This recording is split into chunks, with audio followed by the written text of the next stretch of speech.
Olá pessoal, sejam bem-vindos. Eu sou o professor Wagner Vanderbroek da Unespar de Campo Mourão. Nesse vídeo nós vamos entender um pouco mais sobre a margem de contribuição, o que é e como se calcula. Bom, a margem de contribuição é a diferença entre o preço de venda, também considerado como receita, e os custos variáveis, que é fundamental na lucratividade.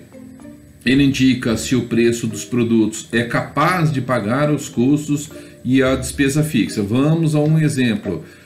Então, aqui está um DRE pelo custeio variável ou custeio direto, também conhecido, ok, lá variável. Então, imagine que eu tenho uma venda aqui de 100 mil reais e eu tenho custos variáveis de 60 mil reais. Veja que eu tenho 60% dos meus custos variáveis. Se eu dobrar meu faturamento de 100 para 200, o custo variável vai dobrar também. Ou seja, vai manter os 60%. A margem de contribuição, nesse caso, é 40 mil reais.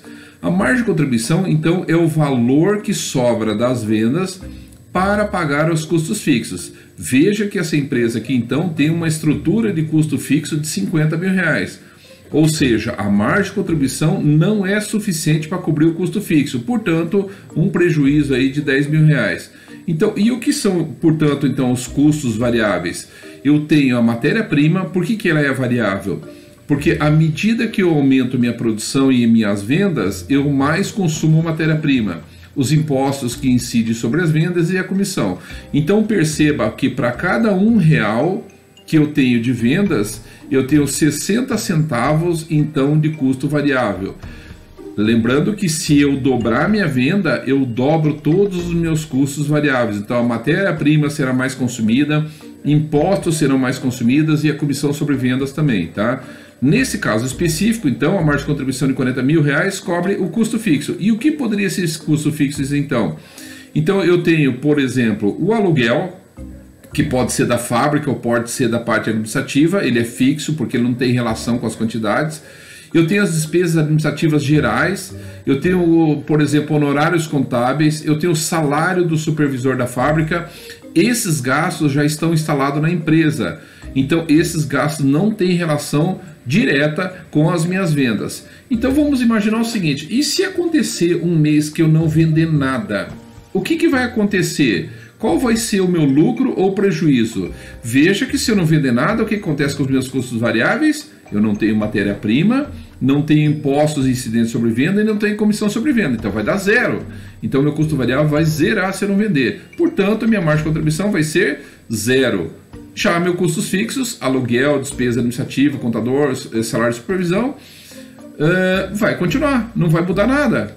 Como é que ficaria então? Fica assim, ó. Vendas zero, custo variável zero, margem de contribuição zero, os custos fixos já estão instalados, eu não tenho como eliminar, e eu tenho, portanto, um prejuízo de 50 mil reais. Então, a gente sempre faz uma brincadeira dizendo o seguinte: você quer reduzir teu custo variável, é só você não produzir e não vender.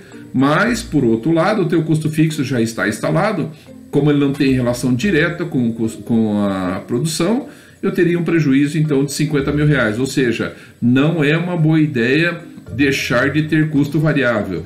Muitas vezes você tem que estimular com que tenha mais custo variável, ou seja, aumentar a produção.